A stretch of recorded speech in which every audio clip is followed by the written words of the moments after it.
Badan Meteorologi, Klimatologi, dan Geofisika (BMKG) telah mengamati pergerakan El Nino dan memprediksi fenomena iklim ini akan terjadi pada semester kedua tahun 2023 sebesar lebih dari 60% di wilayah kontinen maritim. El Nino adalah fenomena pemanasan suhu muka laut yang terjadi di Samudra Pasifik bagian tengah. Pemanasan suhu muka laut ini memicu terjadinya kondisi kekeringan untuk wilayah Indonesia. Selain itu, El Nino juga dapat membuat musim kemarau berpeluang lebih lama dan lebih kering dari biasanya. Di kawasan Bandung dan sekitarnya, BMKG kelas 1 Bandung memantau sudah terjadi penurunan jumlah curah hujan pada bulan Mei 2023.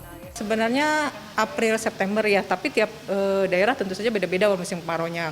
Jadi untuk Kota Bandung sendiri normalnya awal musim kemarau itu di dasarian 3 bulan Mei hingga dasarian pertama bulan Juni. Tapi untuk tahun ini setelah dilihat dari data jumlah curah hujan yang tercatat di Bandung ini sesuai dengan prediksi awal musim kemaraunya maju satu dasarian, di mana dasarian kedua itu sudah tercatat jumlah curah hujannya kurang dari 50 mm seperti itu. Masyarakat dan pemerintah daerah pun diimbau untuk mewaspadai kemungkinan terjadinya musim kemarau yang lebih kering dan lebih lama akibat dampak dari fenomena iklim El Nino.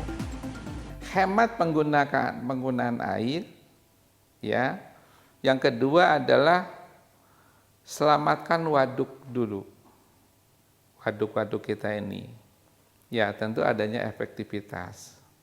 Yang saya khawatirkan gini, nanti kemarau panjang waduknya retak-retak, begitu hujan, dihantam oleh butiran hujan yang begitu besar, ini waduknya, jadi controllingnya itu perlu. Pihak sumber daya air pantau kawasan mana di Jawa Barat. Nah, Jawa Barat kan terkenal dengan lumbung padinya salah satunya ya. Nah, lumbung padi inilah yang kita selamatkan. Bagaimana caranya? Mau nggak mau harus bikin irigasi buatan. Tidak lagi mengandalkan sawah tada hujan, air. Caranya seperti apa? Mau tidak mau ya teknologinya. Misalnya bikin penyublinan air laut supaya menjadi air tawar.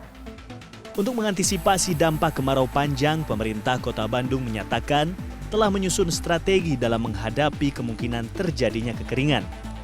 Kepala Dinas Ketahanan Pangan dan Pertanian Kota Bandung, Gingin Ginanjar menyebut 96,42% kebutuhan pangan masyarakat Kota Bandung didatangkan dari luar daerah. Sehingga saat ini pemerintah telah bekerja sama dengan daerah produksi pangan untuk memastikan distribusi berjalan lancar. Selain itu, pemerintah juga memiliki cadangan pangan di luar cadangan yang dimiliki Bulog. Secara internal, pemerintah juga akan meningkatkan hasil produksi pangan, terutama beras. Lahan pertanian kita tidak terlalu banyak. Kita masih menyisakan sekitar 640 hektar dari 167.000 hektar yang tanah kita punya. Nah, kita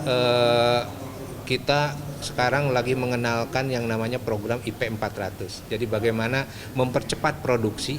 Jadi dari 1 tahun itu yang biasa kita hanya menanam dan panen paling besar 2 kali, kita paksakan untuk bisa 4 kali.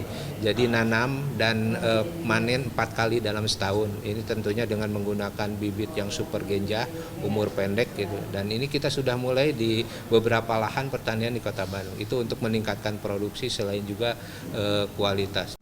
Pemerintah berharap masyarakat mulai menggunakan lahan tidak produktif di rumah atau di lingkungan sekitar untuk memulai program urban farming demi memenuhi kebutuhan pangan di tingkat komunitas terkecil. Pemerintah berkomitmen penuh membantu dalam penyediaan bibit tanaman serta hewan dan akan melakukan pendampingan hingga program berjalan berkesinambungan. Tim Liputan CNN Indonesia, Bandung, Jawa Barat.